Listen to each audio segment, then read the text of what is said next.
Shipwreck at the Bottom of the World, Chapter 14, Dry Land. Elephant Island had been named years earlier from the throngs of elephant seals that crowded its rocky shores. Seals and birds were its only residents. Only 20 miles long and 13 miles wide, it lies at the farthest tip of the Antarctic Peninsula. Beyond it stretches Drake's Passage. By navigating there through fog, snow, and winter seas, Worsley had found the needle in the haystack. True to its name, the island presented them with an elephant seal on landing. Almost immediately, the animal was converted into food. Green began cooking again, although without his usual smile. For the first several hours on land, the men ate, slept, and ate again, standing around in small groups, stupefied and silent. From a penguin colony nearby, gentoos waddled down the beach to stare at their visitors. Shackleton and Worsley walked some distance along the beach, sizing up their location. It was a desolate spot. "Thank God I haven't killed one of my men," the boss said. "I knew that one more night of exposure would do for some of them." They walked in silence for a few moments, their feet crunching in the loose rocks, and then Shackleton added, "What do you think of this place, Skipper?" "Any solid land is a godsend when we were so badly in need of rest and food," Worsley admitted. "But I've looked around a bit and, well, it's not much like the Riviera." It was quite an understatement. Grim black cliffs reached up 800 feet into the fog at their backs, and the 2,500-foot peaks behind those were covered with glaciers and snow. Cormorants, skuas, and cape pigeons wheeled in and out of the mist. Patches of orange lichen made the only bright color, and a high water mark on the cliff walls showed that their landing site was not all safe.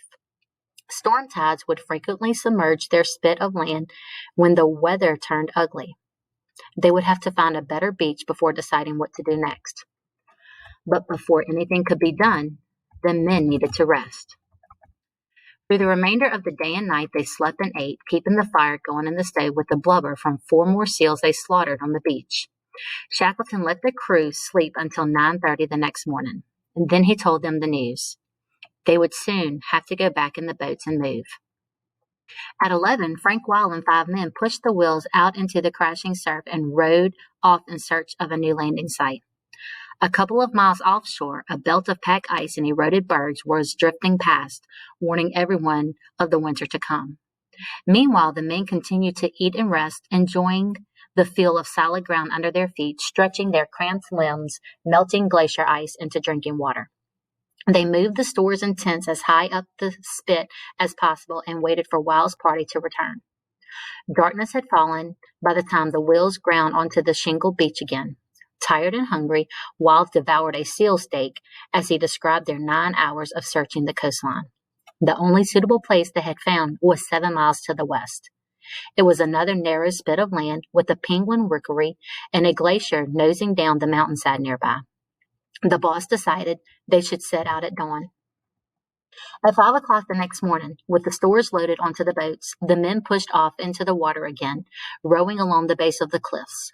Within 2 miles, the winds picked up, quickly blowing into hurricane force, crashing waves against the rocks and hurling spray over the men in the boats where it froze into slush. They struggled forward against a hard current, sometimes seeming to stand still despite their straining at the oars. The boat rolled and pitched in the violent, sucking backwash from the cliffs. Somehow, Greenstreet had lost his mittens, and the blisters on his hands froze like pebbles under the skin. Macklin, too, lost a mitten, and his hand turned white with frostbite on his oar.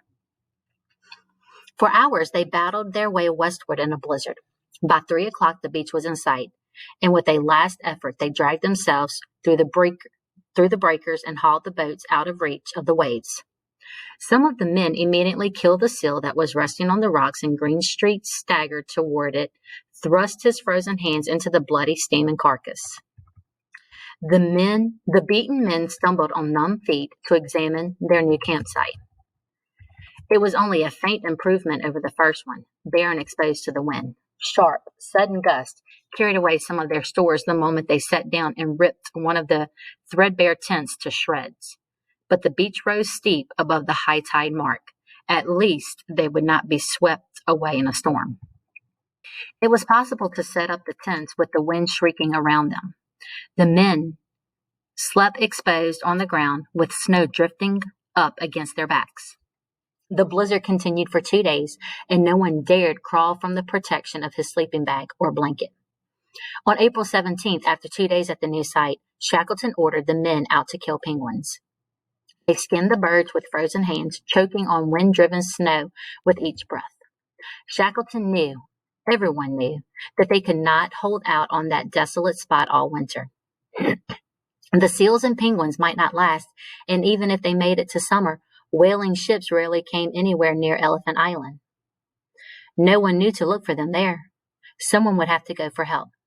The closest inhabited land was Cape Horn at the tip of South America, 600 miles away. But sailing due north across Drake's Passage in the winter would be suicide. All the winds and waves would be against it. The only possible course was to take advantage of the prevailing winds and currents and make for South Georgia Island, 800 miles to the east. Worsley and Shackleton had known for months that it was their only hope. "Skipper, we shall have to make that boat journey. However risky it is," the boss said. "I'm not going to let the men starve." Worsley's voice was almost swallowed by the wind. "Would you let me take the boat?" he said, believing the leader should stay with the men. "No," Shackleton replied sharply. "That's my job." He paused, glancing back at his crew. "It's hateful to have to tell the men that we've got to leave them." "It's their only chance," Worsley said. Shackleton looked very grim. "If things went wrong, it might be said that I had abandoned them." His responsibility had never been greater. Shackleton consulted with Weil, who demanded a place on the boat beside his leader, but Shackleton was relying on his second-in-command to hold the men together while they waited for rescue. Then he gathered the men to break the news. He would take the James Caird and go for help. Immediately, every man stepped forward to volunteer. Choosing a crew was difficult. Worsley must go alone. No one else was capable of navigating that this journey would require, and his experience with small boats was unmatched. Crean, the seasoned explorer, was fit to go. Shackleton also chose Tim McCarthy, one of the seamen who had remained cheerful and steadfast through all their troubles, and who was young and strong.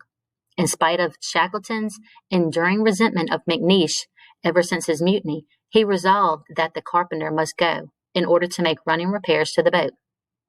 Last, Shackleton chose John Vincent, another of the seamen who was young and strong, and also something of a troublemaker. Shackleton chose Vincent to keep him away from the other men. They would leave in 4 days.